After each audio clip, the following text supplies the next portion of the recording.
from bodies like the International Monetary Fund and the World Bank, or even from other countries, given the debt burden we are already grappling with. Under the circumstances, the most viable, trusted and reliable means through which we can sustainably address the country's infrastructure needs is through public-private partnerships, what is called PPPs. This is the route that has been preferred by many countries that are undergoing similar challenges to Kenya's with regard to delivering public services under difficult economic situations. I have therefore followed with a lot of interest the current debate surrounding the efforts to improve JKA and our energy sector through PPP arrangements. I am aware that for several years now, Jomo Kenyatta International Airport has been in need of overhaul and upgrade to bring it to par with the new airports being developed by our neighboring countries. In fact, when we were in the Grand Coalition government, we granted a contract, what we call the Greenfield Airport, to a Chinese company. But that again was later cancelled. The airport handles about 7.5 million passengers annually, but 4 million of those passengers use temporary tented structures. Again, in the last financial year, JKA handled 8.5 million passengers, meaning it has already optimized its passenger capacity. Its runway that is designed for 35 movements per hour is already doing 21 movements and is set to operate fully in full capacity by 2028, 4 years from now. Time is definitely running out for the overhaul, modernization, and expansion of the JKIA.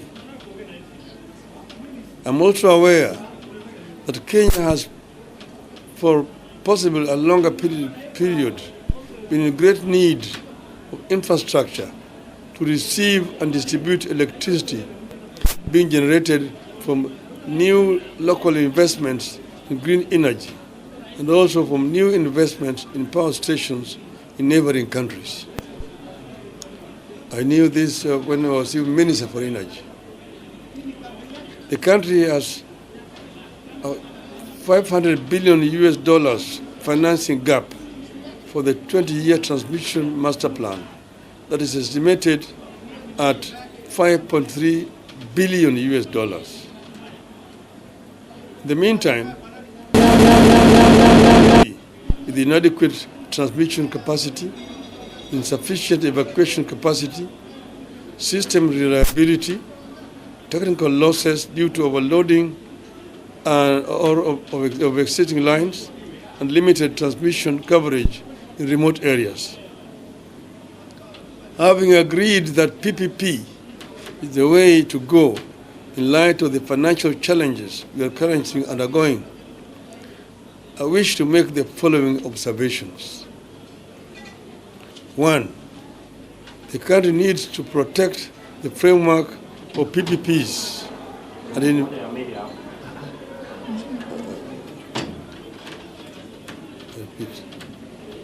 the country needs to protect the framework of PPPs and the investors that show interest in putting money into our public services and utilities. Otherwise, no investor will set foot here. 2. In the interest of protecting the principle and framework of PPPs and potential investors, we have a responsibility to ensure our processes are transparent, cost-effective, and accord equal opportunity to all would-be investors in line with the PPP Act. We all have misgivings about how the current proposed PPPs concerning the AKA and power distribution have been processed which has resulted in a raging debate over the involvement of the Indian firm in the airport and energy sector projects. Unfortunately, these misgivings have also resulted in a lot of misinformation regarding the investors who have made the PPP's proposals. I have had a chance to interact with the PPP proposals in question. It is my duty to state what I know about them. When I was the Prime Minister of Kenya, I was introduced to the company and its activities by the Prime Minister Narendra Modi, while he was then the Chief Minister of the state of Gujarat.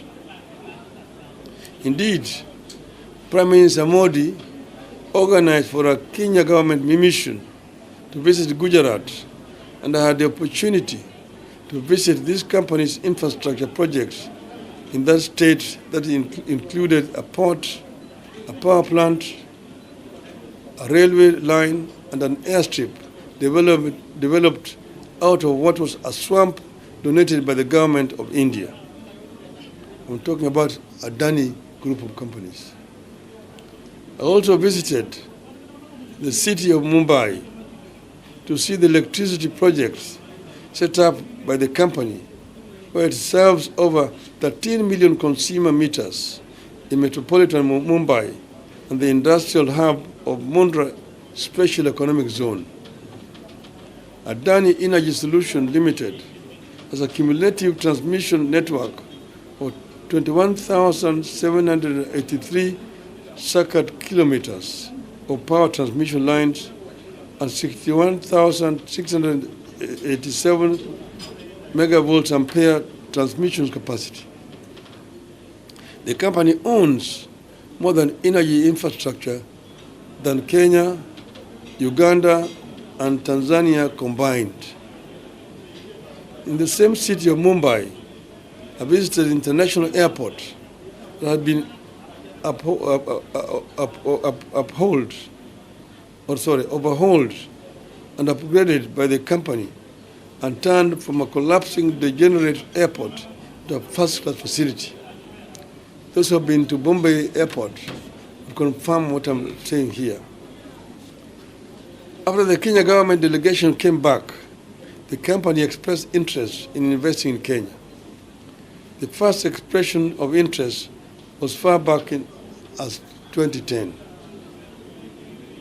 The government was, however, unable to pursue the matter because Kenya did not have a legal framework for engaging in PPP models of financing of public infrastructure.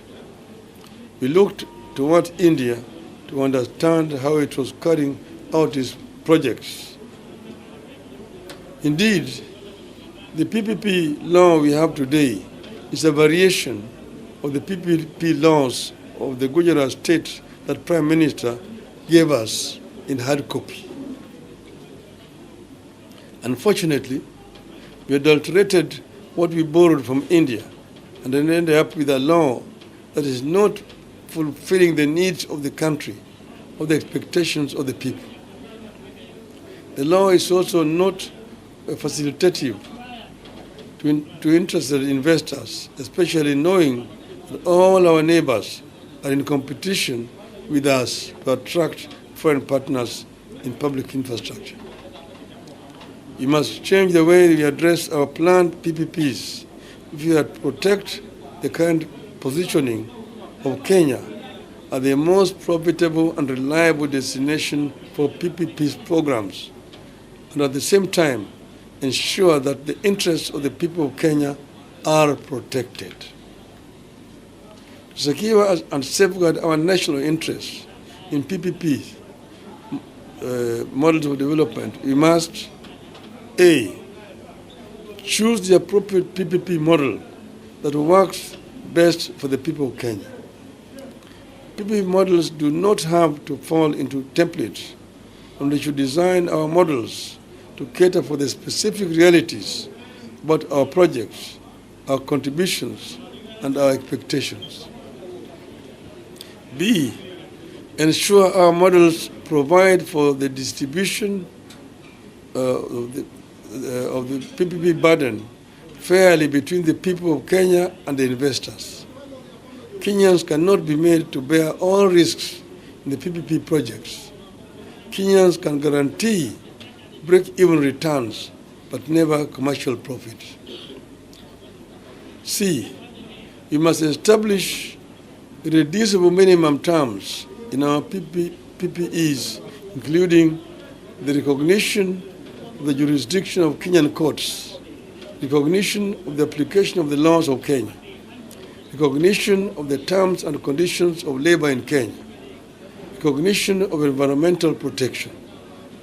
D, we must ensure that there is a viable publicly financed alternatives for the general public for every PPP project that requires any form of premium payment for use. We must ensure that the discharge by investors of their responsibilities under PPP is secured by performance bonds guaranteed by credible banking institutions. But as we do the above, we must remember that PPP proposers are businessmen and participate in these projects to make profits. And we must also remember that we are not the only investment destination in the world, and that if we have punitive terms, investors will simply go to the next country. Given the current financial status of the country, PPP is the only way out of cash incentive projects for these projects. If we plant doubts in our capacity to handle the PPPs, we must be prepared for a prolonged period of development drought and risk being overtaken by our neighbors. The ongoing energy and airport projects, therefore, present a critical test that could make, I want to repeat that. The ongoing energy and airport projects, therefore, present a critical test that could make or break our ability to compete in the field of infrastructure development for a considerable period. I urge all agencies concerned to address all the concerns raised by Kenyans on these projects and ensure that we do not spook foreign capital away from the Kenyan economy.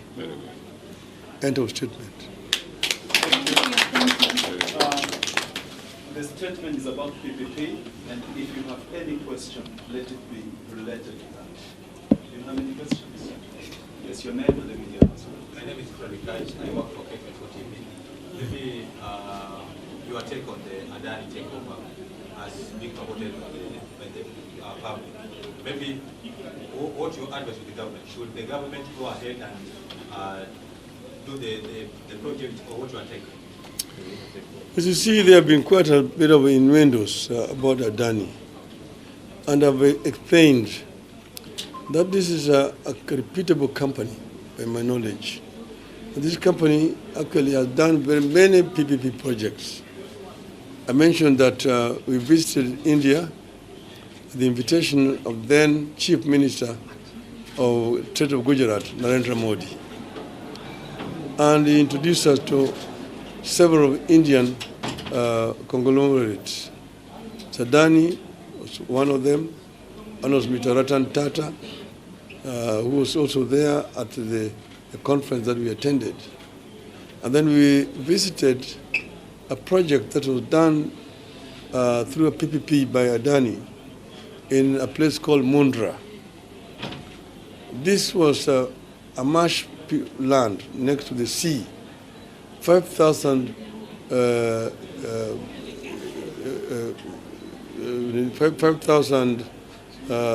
hectares of land, which was granted to the Adanis by the government of Mr. Modi. They drained the swamp and constructed a deep sea port to import coal from Indonesia And then they put up a power plant, coal-fired, 4,600 megawatts in that place. The Tata Group then also came and put up another second power plant, another 4,600 megawatts, a total of 9,200 megawatts of power in that same spot only. Not only that, they also built a railway line, 100 kilometers, to connect that port to the major railway network. A sleeping village of 5,000 people mushroomed to become a town of 200,000 people, as many industries rushed to go and invest in that place. They also built an airport in that same place. This was a real success story of a PPP. Then also the Bombay airport, which had been fly-infested international airport. When it was given through PPP, they took it over and converted it into a very modern, first-class airport today, it is today. The same thing with the airport in Delhi. So what I'm trying to say is that we've seen firsthand what some of these companies are able to do, what PPP can do to an economy. And therefore what I'm trying to say is not to try to ostracize PPP as a concept. It's a concept that has worked very well around the world. And I'm only saying that there needs to be transparency in dealing with these issues. Otherwise, you're likely to try to condemn very reputable companies. As we see stories like Adani Gate. Adani company conglomerate is worth over $200 billion. It cannot be an Adani Gate. Deal with the issues as they are. If some people have made mistakes, let them own up that they made some mistakes. But do not begin to condemn innocent companies who are basically doing normal commercial transactions. My name is Kevin Mutai from NTV. Does the country currently have a legal framework? So big loud. My name is Kevin Mutai from NTV. Does the country currently have a legal framework for the PPP? And again, what's the position of the public participation process? This is the PP, as a story I mentioned to you, that Mr. Modi gave us the Indian PPP Act. He brought it here, we presented it to the cabinet, it was approved, it was given to the then Minister for Finance to go and originate a cabinet memo and bring it back. The minister took it then to the mandarins in the treasury. They manipulated it completely, and when they brought it back, it was a different animal for the one that we had come with from India. They had put so many controls, and I said at that time that I was sure that no private company would come under those circumstances. And in 2019, when I was chair of Finance Committee, we amended it to remove some of those controls. Yes, because it's saying in 2019, that was nearly 10 years later, it was amended and removed some of those restrictive conditions. So what we have today is an improved version of what we had come up with. What had been multilated from what we came up with from India. So what we are trying to say is that it's a work in progress. What is today is much more attractive. And that's why you can see that several other private companies are ready to come to the country. Public participation? Yeah, public participation, you see, is fine. People will be asked. But you cannot do this indefinitely. It's not done anywhere in the world, even in the USA, in India, and so on. This idea of public participation is being taken out of context in this country. Kuna swali moja la Kiswahili kwa ufupi. Mheshimiwa Raila, umeeleza kwamba amelia pipi nzuri sana kwa sababu inafaa kwa business na uwezo. Lakini wakati mkuu niuliza, Mheshimiwa Raila amechukua muda mrefu sasa kukomenta kwenye same issue. Kwa watu wale wasema kwamba ni baba pengine bila kama ni Why has it taken long for you to come? I mean, what do you mean? It's out. Why? Let me say it's long. Today, no, I will talk when I want to talk. This is now the time for me to talk. That's why I've talked. But I think that's enough for today. Asante. Very good. Hakuna public participation kwa PPP. Hakuna public participation kwa PPP.